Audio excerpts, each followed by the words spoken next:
Pada malam hari ini akan belajar tentang sholat. Ya, tentang sholat. Saya malam hari ini tidak akan menjelaskan rukunnya sholat, yang membatalkan sholat, tidak. Nanti itu pelan-pelan. Cuman saya ingin menyadarkan diri saya, syukur-syukur kalau saya belajar sadar, yang ikut sadar banyak.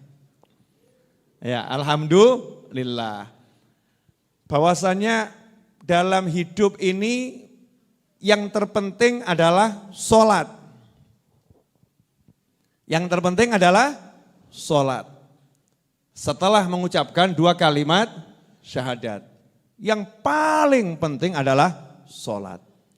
Hanya saja dewasa ini saya sedih. Saya sedih, kalau yang lain gak ikut sedih gak apa-apa.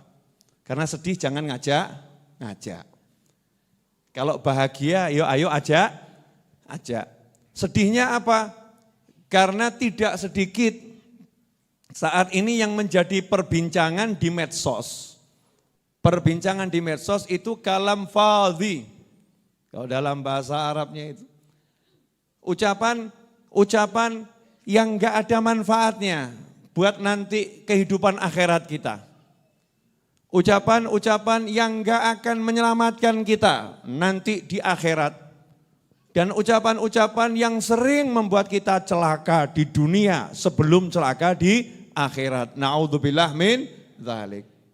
Ngobrolkan orang, ngurusin orang, cari-cari kurangnya orang. Sehingga saya ini jarang mendengar, mungkin antum juga merasakan yang sama, ajakan sholat kecuali adzannya muadzin. Hayya 'alas sholah muadzin. Betul ya? Tapi yang kita lihat di medsos-medsos, entah itu di YouTube atau di WhatsApp atau di Facebook, banyak sekali ajakan-ajakan itu yang viral-viral itu dari kita-kita umat Islam, saya nggak ngomong yang lain ya, dari kita-kita umat Islam, bukan ajakan sholat. Ya, bukan ajakan sholat. Kita lebih suka ngurus yang lain. Sementara kalau nanti ditanya sama anaknya, mohon maaf nih, di sini coba yang punya anak angkat tangan, ngaku wong dulu ya. Ya, ada yang angkat tangan, loh Bib, itu setahu saya belum nikah, ya, kamu nggak tahu berarti. Ya, yang punya anak ini, tiba-tiba anaknya habis sholat isya bawa kertas, ya, kemudian nanya sama bapaknya, ayah ini ada PR, pekerjaan rumah, apa tuh, home apa, sopok istilah yang ya, zaman sekarang daripada saya salah ngomong lebih baik gak usah ngomong. Ada PR ini, apa PR-nya nak? Sini sama bapak, gaya bapaknya. Ini ayah, mudah soalnya. Apa soalnya? Sebutkan rukun-rukun sholat. Mandek bapak. Ayah, apa ayah? Sebentar. Set Google dulu. Masya Allah. Ditanya rukun-rukun sholat, bapaknya nanya sama Google. Kata anaknya, bapak enggak tahu. Enggak, bukan enggak tahu bapak, cuman belum ngerti. Padahal bapaknya sholat ini. Akhirnya anaknya enggak sabar nanya sama ibunya, Bu, ini ada PR, suruh nyebutkan rukun-rukun sholat. Kata ibunya, sana nanya sama bapakmu, gitu aja enggak paham. Lah ibu, sama.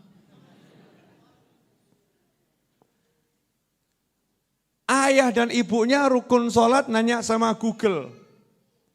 Pertanyaan nomor 2, anak SD ini, kelas 1, kelas 2 SD. Ayah, ibu, iya, ini soal nomor 2 lebih mudah lagi. Apa nak? Sebutkan hal-hal yang membatalkan sholat. Kata ayahnya, gampang. Kenapa? Tanya sama Google. Tanya sama Google.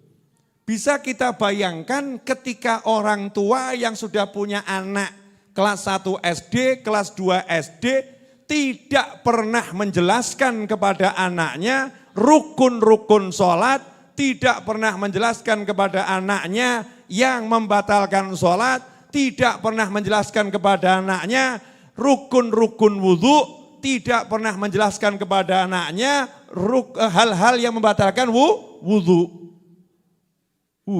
Ngeri itu. Karena kita itu sebagai muslim kalau punya anak, tanggung jawab nomor 1 adalah setelah ngajarin syahadat, ngajarin sholat. Enggak suruh ngajarin puasa nak, enggak. Enggak suruh ngajarin haji, enggak. Begitu Allahu Akbar, kanan. Hayya 'alas shalah, diadzanin telinga kanan. Artinya sejak lahir langsung diajari sholat. Kemudian diikomatin telinga kiri. Nih udah masuk waktu sholat, sekarang masuk waktunya mulai sholat. Dengan ikomah, ayo sholat. Makanya muncul sabda Nabi Muhammad SAW, perintahkan anakmu sholat umur 7 tahun. Perintahkan sholat 7 tahun, berarti 7 tahun sudah bisa sholat atau belum? Sudah. 7 tahun sudah bisa sholat. Bagaimana enggak bisa sholat? Lawang dari lahir sudah diajarin sholat. Kalau dari lahir sampai umur 7 tahun, orang tuanya ngajarin sholat, anaknya enggak bisa sholat, ini kira-kira yang pinter yang mana? Itu ada 2 kemungkinannya. Kemungkinannya bapak ibunya terlampau pinter sehingga anaknya 7 tahun diajari nggak bisa. Atau anaknya yang terlampau cerdas sehingga 7 tahun nggak bisa belajar sholat. Jadi kursus sholat 7 tahun nggak beres-beres. Lah ini yang aneh, kita sampai punya anak belum paham rukunnya sholat. Sampai punya anak belum paham yang membatalkan sholat. Berarti sholatnya tidak pernah paham sah atau tidak sah. Berarti sholatnya selama ini enggak pernah paham. Sholatnya ini sesuai dengan aturan atau tidak. Jadi cuman sholat. Cuman enggak tahu ini salah atau tidak. Batal atau tidak. Dampaknya sangat berbahaya. Berbahaya bagaimana? Bahayanya adalah nanti, kita enggak bicara di dunia dulu. Dunia kan cuma sebentar ya. Yang lama di mana kita? Lama dan abadi. Di mana? Akhirat. Dunia kan cuma sebentar, numpang lewat. Dunia itu numpang lewat. Yang lama itu nanti abadi selama-lamanya di akhirat. Parkir yang pertama kali di kuburan, alam barzakh. Di alam barzah itu sudah dijelaskan oleh Nabi Muhammad SAW, nanti malaikat disuruh ngecek amal kita. Atas perintah Allah, cek amalnya setiap umat Islam ini. Siapa yang sholatnya bagus, amal yang lain Allah enggak akan lihat, lulus. Enak atau enggak enak ini? Enak ya. Allah maha pengasih, maha penyayang, maha pemurah. Jadi amal kita yang lain itu enggak dilihat sama Allah. Asal sholatnya bagus, yang lain dianggap beres. Tapi begitu dicek sholatnya tidak bagus, yang lain diinterogasi detil. Wah ini kira-kira kalau sholatnya enggak bagus, yang lain bagaimana? Remuk atau enggak remuk? Remuk. Puasanya dicek betul, zikirnya dicek betul, hajinya dicek betul, remuk kita, hancur ini.